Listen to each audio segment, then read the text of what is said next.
Hello everyone, इस video में हम पढ़ेंगे सुधा मूर्ति जी की लिखी हुई स्टोरी डेथ विदाउट ग्रीफ का पार्ट 2 और सीखेंगे इसको वर्ड टू वर्ड हिंदी में ट्रांसलेट करना। तो चलिए आज का सेशन शुरू करते हैं। फॉर अ मोमेंट, एक क्षण के लिए, आई थॉट दैट, मैंने सोचा कि, I had come to the wrong house. यहाँ पे ये वर्ब की थर्ड फॉर्म लिखी गई है, कम, हैड है वर्ब की थर्ड फॉर्म है, मतलब ये लिख दिया गया है पास्ट परफेक्ट में। रॉन्ग हाउस, गलत घर। लाइन का मतलब हो गया एक क्षण के लिए मैंने सोचा कि मैं एक गलत घर में आ चुकी थी। सच मिस्टेक्स, वैसी गलतियां, do happen once in a while. Happen का मतलब होता है कुछ हो जाना, और यहाँ पे डू का यूज किया गया है एक एम्फेसिस देने के लिए कि मतलब ऐसी गलतियां हो ही जाती हैं। और वंस इन अ वाइल का मतलब होता है कभी कभी, यानी कि कभी कभी वैसी गलतियां हो ही जाती हैं। सम टाइम अगो, कुछ समय पहले। फॉर एग्जाम्पल, उदाहरण के लिए, I had gone to attend the wedding of my student. मैं मेरे छात्र की शादी अटेंड करने गई थी। गो की थर्ड फॉर्म होती है gone. At the Sagar group of wedding halls near the Ashoka pillar in Jayanagar. ये तो एड्रेस हो गया, मतलब कहाँ पे शादी अटेंड करने गई थी। देयर आर 4 वेडिंग हॉल्स इन अ रो। इन अ रो का मतलब होता है लगातार, एक लाइन में, मतलब हो गया वहां पे 4 वेडिंग हॉल्स हैं एक लाइन में। आई हैड फॉरगॉटन, फॉरगॉट का मतलब होता है कुछ भूल जाना। यहाँ पे थर्ड फॉर्म लिखी गई है फॉरगॉटन, हैड के साथ वर्ब की थर्ड फॉर्म है, मतलब कि पास्ट परफेक्ट है ये। मैं भूल चुकी थी। इन विच हॉल, किस हॉल में, my students wedding was to take place. My students wedding मतलब मेरे छात्र की शादी। टेक प्लेस का मतलब होता है किसी चीज का होना, और यहाँ पे कंस्ट्रक्शन है वॉज टू टेक प्लेस, मतलब कि होने वाली थी। और मतलब हो गया मैं भूल चुकी थी कि किस हॉल में मेरे स्टूडेंट की शादी होने वाली थी। हाउएवर, हालांकि, I knew that the bride's name was Usha. Bride का मतलब होता है दुल्हन। हालांकि मैं जानती थी कि दुल्हन का नाम उषा था। When I looked at the flower bedecked welcome arches, bedecked का मतलब होता है सजा हुआ, और फ्लावर bedecked कहने का मतलब है फूलों से सजा हुआ। वेलकम आर्चेज का मतलब होता है तोरण या मेहराब। गूगल इमेज में इसको हम एक बार देख लेते हैं। ऐसी किसी चीज को मतलब हो गया जब मैंने फूलों से सजे हुए वेलकम आर्चेज को देखा, which mentioned the names of the couple। Couple का मतलब होता है जोड़ा। द कपल कहने का मतलब है जिन जोड़े की शादी हो रही है उनके लिए लिखा है द कपल। मेंशन का मतलब होता है जिक्र करना।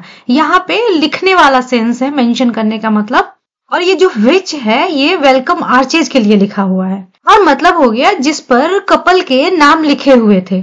I was taken aback. Taken aback का मतलब होता है आश्चर्यचकित हो जाना, सरप्राइज्ड हो जाना। मतलब हो गया जब मैंने फूलों से सजे वेलकम आर्चेज को देखा जिन पर की जोड़ों के नाम लिखे हुए थे, मैं आश्चर्यचकित हो गई। In 2 of the arches, arches में से 2 में, the bride's name was given as Usha. दुल्हन का नाम उषा दिया हुआ था। I could not remember the groom's name. Groom का मतलब होता है दूल्हा।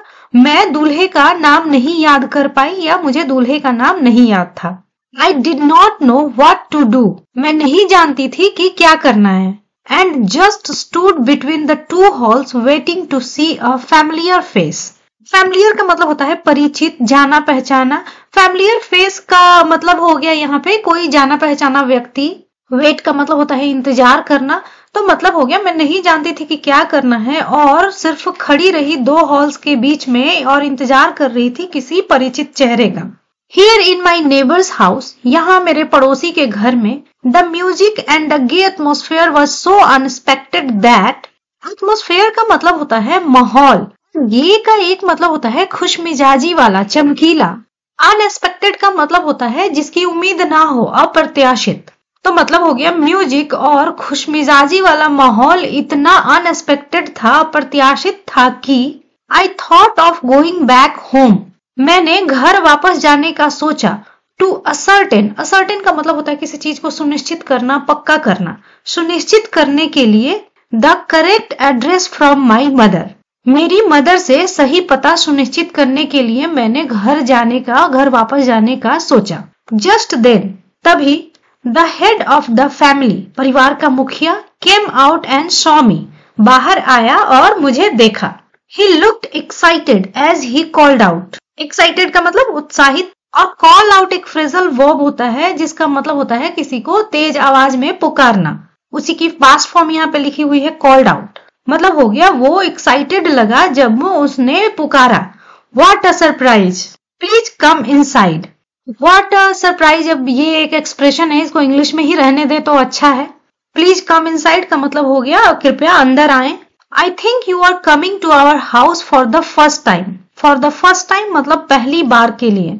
तो यहाँ पे I think कहने का मतलब है मुझे लगता है, तो लाइन का मतलब हो गया मुझे लगता है आप हमारे घर में पहली बार आ रही हैं। I had no choice but to go inside.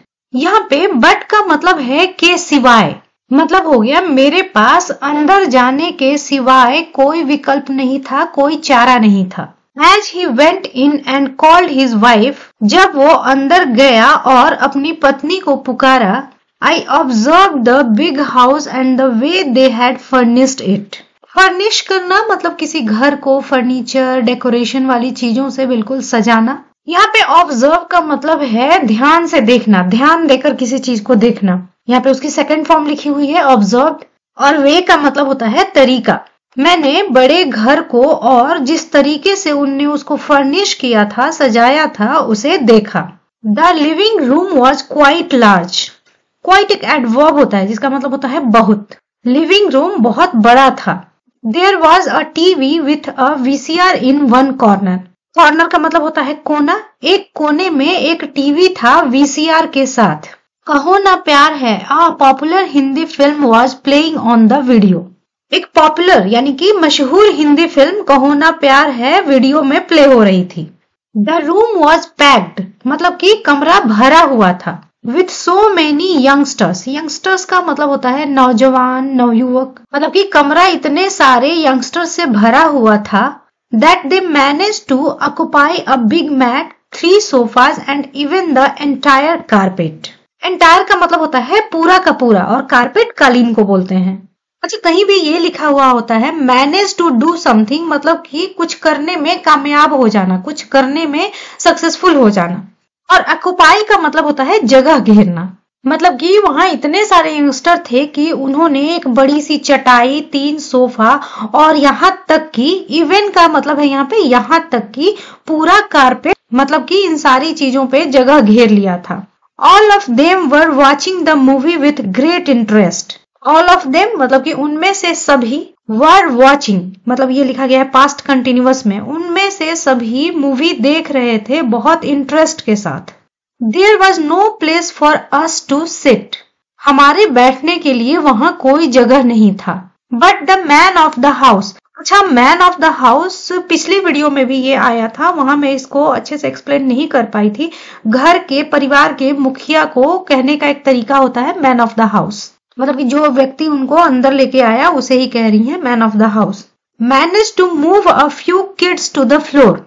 Move का मतलब होता है खिसका देना, शिफ्ट कर देना। यहाँ भी है मैनेज टू मूव, यानी कि मूव करने में कामयाब हो गए, मतलब कि हमारे बैठने की वहां कोई जगह नहीं थी, लेकिन परिवार के मुखिया ने कुछ बच्चों को फ्लोर पे खिसका दिया।